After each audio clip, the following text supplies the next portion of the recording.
नमस्कार दोस्तों, GSTR 3B का नया फॉर्मेट लॉन्च कर दिया गया है जिसके ऊपर के जीएसटी डिपार्टमेंट के द्वारा सजेशंस मांगी गई हैं।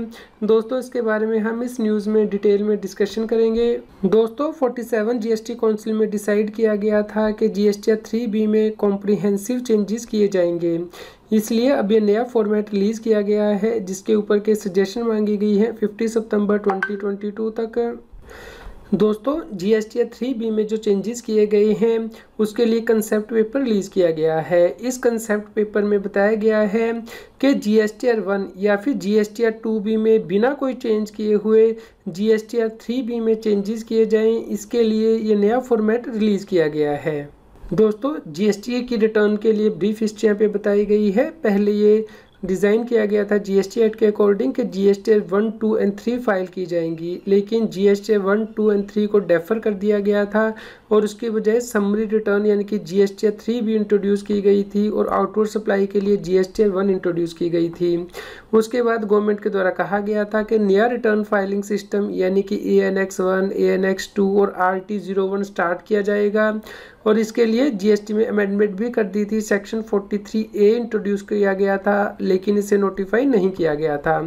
फिर उसके बाद 39th जीएसटी काउंसिल मीटिंग में ये डिसाइड किया गया था कि नया रिटर्न फाइलिंग सिस्टम इंक्रीमेंटल तरीके से स्टार्ट किया जाएगा, यानी कि जीएसटीआर 3B में जो इनपुट एज क्रेडिट आता है उसे लिंक किया जाएगा जीएसटीआर 2A से और जीएसटीआर 3B में जो आउटवर्ड सप्लाई आएगी उसे लिंक किया जाएगा जीएसटीआर 1 से।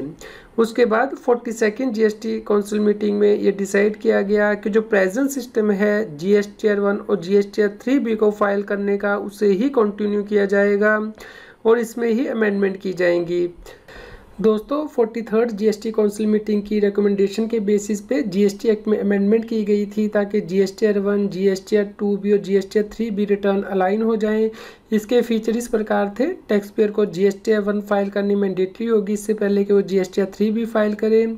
जीएसटीआर 1 को सिक्वेंशनली जो फाइल किया जाएगा, 2 वे कम्युनिकेशन नहीं किया जाएगा जीएसटी की रिटर्न को फाइल करते हुए। इसके अलावा इनवर्ट सप्लाई की जो डिटेल को फर्निश करने की रिक्वायरमेंट है वो भी रिमूव कर दी गई थी, बल्कि जीएसटीआर 2B ही रिसिपिएंट को उपलब्ध कराया जाएगा। इसके अलावा आईटीसी की जो है रिस्ट्रिक्शन की जाएगी यदि ये डिटेल कम्युनिकेट नहीं की गई है रजिस्टर्ड पर्सन को, और स्पाइक रूल जो है इनकॉर्पोरेट किए जाएंगे सेक्शन 37 सेक्शन 38 में। इसलिए जीएसटी एक्ट में अमेंडमेंट भी कर दी गई है फाइनेंस एक्ट 2022 के द्वारा, जो कि जल्द ही नोटिफाई की जाएगी। दोस्तों, जीएसटीआर 3B का नया फॉर्मेट क्यों नोटिफाई किया गया है, इसके लिए यहाँ पे क्लैरिफाई किया गया है कि जीएसटीआर 3B में बहुत सी डिमांड जो टैक्स पेयर के द्वारा की जा रही थी, जैसे कि सबसे पहली डिमांड तो ये थी कि जीएसटीआर 3B में अमेंडमेंट अलाउ की जाए, क्योंकि आज की डेट में यदि आप कोई मिस्टेक कर देते हैं जीएसटीआर 3B की रिटर्न में तो आप उसे अमेंड नहीं कर सकते। जिस महीने ये मिस्टेक नोटिस में आती है उस महीने की जीएसटीआर 3B में आप ये अमेंडमेंट डालते हैं और फाइनेंशियल ईयर के ख़त्म होने के बाद सितंबर मंथ के लिए जो ड्यू डेट है उस डेट या फिर एनुअल रिटर्न को फाइल करने की डेट से पहले आप ये अमेंडमेंट कर सकते हैं। इसके अलावा कुछ ऐसे भी केस हुए हैं जहां पे कि टैक्स पेयर को नेगेटिव वैल्यू रिपोर्ट करनी होती है, यानी कि उसकी सेल रिटर्न ज़्यादा है, सेल कम है तो उसकी नेगेटिव वैल्यूज़ थी, लेकिन जीएसटीआर 3B में ये रिपोर्ट करनी अलाउ नहीं है। इसी प्रकार ये देखा गया है कि यदि सप्लायर को क्रेडिट नोट ज़्यादा आ गए हैं और उसका आईटीसी अवेलेबल कम है तो उस केस में भी उसकी नेगेटिव वैल्यूज़ आ जाती थी, ये वो रिपोर्ट नहीं कर पा रहा था। टैक्स पेयर को इसके बारे में भी कोई क्लैरिटी नहीं थी कि जीएसटीआर 3B में इनपुट एज क्रेडिट का रिवर्सल किस प्रकार करना है। जैसे कि सेक्शन 17 सब सेक्शन 5 के अंतर्गत जो इन एलिजिबल आईटीसी है वो कुछ टैक्स पेयर तो टेबल 4D में दिखा रहे थे, जबकि कुछ टैक्स पेयर नेट आईटीसी ही दिखा रहे थे टेबल 4A में, यानी कि इन एलिजिबल क्रेडिट को नेट करके। इसके अलावा बहुत से टैक्स पेयर को प्रॉब्लम आ रही थी रिकन्सिलेशन करने में आईटीसी रिवर्सल का और सब्सिक्वेंट रिक्लेम का, क्योंकि यदि आप 180 डेज़ के अंदर पेमेंट नहीं करते हैं तो आपको इनपुट एज क्रेडिट रिवर्स करना होता है, लेकिन उसके बाद आप उसे रिक्लेम कर सकते हैं जैसे ही पेमेंट कर सकते हैं। तो इसके लिए कोई स्पेसिफिक रो नहीं थी जीएसटीआर 3B में, इसलिए रिकन्सिलेशन टैक्स पेयर के लिए डिफ़िकल्ट हो रही थी। इसके अलावा टैक्स एडमिनिस्ट्रेशन की तरफ से भी डिमांड थी कि जीएसटीआर 3B को अमेंड किया जाए, क्योंकि जीएसटीआर 3B में जो है आउटवर्ड सप्लाई की डिटेल ऑटोमेटिकली GSTR 1 से आ सके और 1-to-1 जो रिलेशनशिप है वो स्टेब्लिश किया जा सके। इसके अलावा GSTR 3B में जो आउटवर्ड सप्लाई आएगी GSTR 1 की, उसे आप एडिट ना कर पाएँ, इसके लिए भी डिमांड थी टैक्स एडमिनिस्ट्रेशन की तरफ से। इसके अलावा IGST रेवेन्यू की सेटलमेंट को इम्प्रूव किया जा सके, इसके लिए भी डिमांड थी, यानी कि जो इनपुट टैक्स क्रेडिट रिवर्स किया जाता है टैक्स पेयर के द्वारा, उसे डिस्टिंक्ट किया जाए कि कितना इनपुट टैक्स क्रेडिट है जो कि फ्यूचर में रिक्लेम नहीं किया जा सकता, जैसे कि ब्लॉक्ड क्रेडिट है, या फिर कितना ऐसा ITC जो रिवर्स तो कर दिया गया है लेकिन फ्यूचर में रिक्लेम किया जा सकता है, जैसे कि आप 180 डेज़ के अंदर पेमेंट नहीं करते हैं तो रिवर्स करते हैं और उसके बाद जब पेमेंट करते हैं तो रिक्लेम कर सकते हैं। तो इसकी सेपरेट रिपोर्टिंग हो सके GSTR 3B में, इसके लिए डिमांड थी। इसके अलावा जो लाइन वाइज एंट्री है GSTR 3B में, उसकी स्क्रूटनी जो है वो आसान हो जाती है और ऑडिट करना, ताकि बेटर क्वालिटी डेटा उपलब्ध हो GST ऑफिसर के पास और रेवेन्यू मोबिलाइजेशन एफर्ट जो है वो इम्प्रूव हो सके। दोस्तों आज की डेट में आपको GSTR 2B एक auto drafted input tax credit statement उपलब्ध कराई गई है, जिसमें कि आपका इनपुट टैक्स क्रेडिट आता है जो कि आपने B2B सप्लाई ली है, इंपोर्ट, ISD या फिर RCM की जो सप्लाई है। इसके अलावा GSTR 3B में आपका इनपुट टैक्स क्रेडिट ऑटोमेटिकली आ जाता है GSTR 2B से, और आपकी आउटवर्ड सप्लाई यानी कि GSTR 1 से भी outward supply automatically GSTR 3B में आ जाती है। तो दोस्तों अब जो चेंजेस प्रपोज किए गए हैं GSTR 3B में वो इस प्रकार हैं। अब GSTR 1 से GSTR 3B में ऑटोमेटिकली वैल्यूज़ आ जाएंगी, तो अब आप एडिट नहीं कर पाएंगे GSTR 3B में। इस प्रकार जो 1-to-1 रिलेशनशिप है वो स्टेब्लिश हो जाएगा। तो दोस्तों आप देख सकते हैं GSTR 3B में अब ये टेबल अमेंड कर दिया जाएगा। टेबल नंबर 3 यानी कि डिटेल ऑफ आउटवर्ड सप्लाई, अब यहाँ पे जो डिटेल है ऑटोमेटिकली आएगी GSTR 1 से, आप इसे अमेंड नहीं कर पाएंगे, जैसे कि taxable outward supply, export, supply to SEZ unit, deemed export. यहाँ पे सिर्फ इंपोर्ट ऑफ सर्विस की जो वैल्यू होगी वो आप मैनुअली एंटर कर पाएंगे। इसके अलावा ई-कॉमर्स ऑपरेटर की वैल्यू भी ऑटोमेटिकली यहाँ पे आएगी, और यहाँ पे जो अपने एडवांस रिसीव किए, एडवांस एडजस्ट किए हैं वो भी GSTR 1 से ऑटोमेटिकली आ जाएंगे।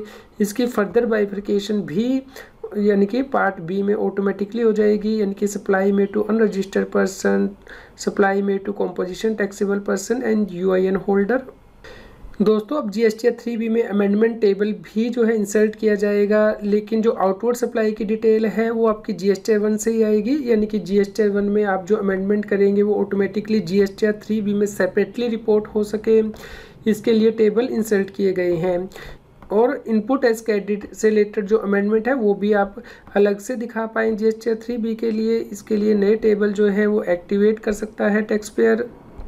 तो दोस्तों GSTR 3B में अमेंडमेंट टेबल इंसर्ट किया जाएगा पार्ट C में, यानी कि जो आप अमेंडमेंट करेंगे GSTR 1 में वो ऑटोमेटिकली GSTR 3B में यहाँ पे सेपरेटली आएंगी, ये ऑटोमेटिकली होंगी, नॉन एडिटेबल होंगी, यानी कि एनी इसे आप अमेंड नहीं कर सकते हैं। इसके अलावा inward supply attracting reverse charge, ये भी डिटेल ऑटोमेटिकली आ जाएगी। और यहाँ पे जो पार्ट C है वो सिर्फ सेटलमेंट पर्पज़ के लिए दिया गया है, यानी कि जो आप यहाँ पे पार्ट B से रिलेटेड अमेंडमेंट है, सप्लाई में to unregistered person, composition taxable person, इससे रिलेटेड अमेंडमेंट यहाँ पे आएगी। इसके अलावा नेगेटिव वैल्यू जो है GSTR 3B में अब आप रिपोर्ट कर पाएंगे और इसे कैरी फॉरवर्ड भी कर पाएंगे, इसके लिए नया टेबल इंसर्ट किया गया है। तो जो नेगेटिव वैल्यू है जो कि कैरी फॉरवर्ड होगी from the previous tax period, ये नेगेटिव वैल्यू आप यहाँ सेपरेटली रिपोर्ट कर सकते हैं RCM सप्लाई से related and other than RCM से रिलेटेड। इसके अलावा रिवर्सल को करने के लिए स्पेसिफिक रोज प्रोवाइड की जाएंगी और बाद में आप इसका रिक्लेम कर सकें, इसके लिए भी सेपरेट रो प्रोवाइड की जाएगी GSTR 3B में। और आपको ऐसा ITC जो कि रिवर्स करना है जिसे आप फ्यूचर में रिक्लेम नहीं कर सकते हैं, इसकी रिपोर्टिंग सेपरेटली करनी होगी। और ऐसा ITC जो कि आप फ्यूचर में भी रिक्लेम कर सकते हैं, उसकी रिपोर्टिंग सेपरेटली करनी होगी।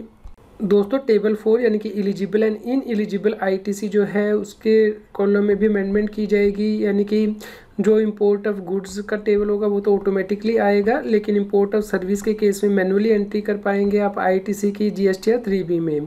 Invert supply liable to reverse charge, ये ऑटोमेटिकली वैल्यू आएगी। और इनवर्ट सप्लाई फ्रॉम ISD, ये भी ऑटोमेटिकली वैल्यू यहाँ पे आएगी। ITC on domestic inward supply, वो भी ऑटोमेटिकली वैल्यू आपकी GSTR 2B से यहाँ पे आ जाएगी। यहाँ पे जो ITC रिक्लेम है ये आपको जो एंट्रीज है वो मैनुअली करनी होगी, यानी कि जो आपने ITC रिवर्स किया है यहाँ पे 4 के अंतर्गत सब क्लोज ए के अंतर्गत जो बी पार्ट है यहाँ पे, यानी कि मान लीजिए आपने गुड्स या सर्विस रिसीव नहीं की लेकिन उसकी इनवाइस आपकी GSTR 2B में आ गई है, तो आप यहाँ पे उसकी रिवर्सल करेंगे मैनुअली, और नेक्स्ट पीरियड में आपको ये रिसीव हो गई है गुड्स और सर्विस, तो आप यहाँ पे उसकी ITC क्लेम कर लेंगे। इसी प्रकार यदि आपने 180 डेज़ के अंदर पेमेंट नहीं की है तो आपको यहाँ पे ITC मैनुअली रिवर्स करना है क्लोज बी के अंतर्गत, पॉइंट नंबर 4B के अंतर्गत, और जब आप नेक्स्ट टाइम इसकी पेमेंट कर देंगे 180 डेज़ के बाद तो आप उसका ITC रिक्लेम कर सकते हैं, तो यहाँ पे ऊपर क्लेम कर पाएंगे। या फिर कोई भी और ITC जो कि आपको रिवर्स करना पड़ा है यहाँ पे आप मैनुअली एंटर करेंगे क्लोज बी के अंतर्गत टेबल नंबर 4 में सब पॉइंट नंबर 4C के अंतर्गत, और नेक्स्ट टाइम में आप यहाँ पे मैनुअली उसका ITC क्लेम कर लेंगे जब आप ये कंडीशन जो है सेटिस्फाई कर देंगे ITC क्लेम करने के लिए। इसी प्रकार यदि आपकी कोई अमेंडमेंट होती है ITC से रिलेटेड या ITC रिवर्सल से रिलेटेड जो अर्लियर टैक्स पीरियड से रिलेटेड है, तो आप उसकी अमेंडमेंट जो सेपरेटली रिपोर्ट कर पाएंगे यहाँ पे टैक्स पेयर जो है टैक्स पीरियड को सिलेक्ट कर पाएंगे, और सब कैटेगरी जो ITC की होगी वो भी यहाँ पे सिलेक्ट कर पाएंगे और मैनुअली जो है फीड कर सकते हैं, जैसे कि ब्लोड क्रेडिट है सेक्शन 17 से सेक्शन 5 के अंतर्गत, या फिर ITC रिवर्सल है रूल 38, 42, 43 के अंतर्गत। इसके अलावा पेमेंट ऑफ टैक्स का टेबल है। दोस्तों आप इन इंस्ट्रक्शन को डाउनलोड भी कर सकते हैं कि ये जो नया GSTR 3B है इसका क्या फॉर्मेट है और उसके लिए क्या इंस्ट्रक्शन जारी की गई हैं, तो आप अपने सजेशंस भी भेज सकते हैं GST काउंसिल को। इसके लिए ईमेल ID रिलीज किया गया है कि 15 सितंबर 2022 से पहले आपको सजेशन भेजनी है। दोस्तों आप कौन सी अमेंडमेंट चाहते हैं कि GSTR 3B के इस फॉर्मेट में और होनी चाहिए, आप हमें इस वीडियो में कमेंट करके ज़रूर बताएं। तो दोस्तों आप इस कंसेप्ट नोट को डाउनलोड कर लीजिए, इसका लिंक इस वीडियो की डिस्क्रिप्शन में दिया गया है। उम्मीद करते हैं आपके लिए यह न्यूज़ यूज़फुल रही होगी। कृपया लाइक कीजिए और शेयर कीजिए ताकि सभी लोगों तक ये जानकारी पहुंच पाए और वो GST की कॉम्प्लायंस कर पाएँ। यदि आप इस चैनल को सपोर्ट करना चाहते हैं या फिर आपकी कोई इनकम टैक्स और GST की क्वेरी है तो आप सुपर थैंक्स बटन को यूज़ करके वो पूछ सकते हैं ताकि हम जल्द से जल्द आपकी क्वेरी का जवाब दे पाएँ। रेगुलर GST और टैक्स अपडेट के लिए इस चैनल को सब्सक्राइब करें। आप हमें Telegram app CA Satbir Singh टैक्सिल पर ज्वाइन कर सकते हैं ताकि आप GST और इनकम टैक्स के रेगुलर अपडेट अपने मोबाइल पर ही प्राप्त कर सकें।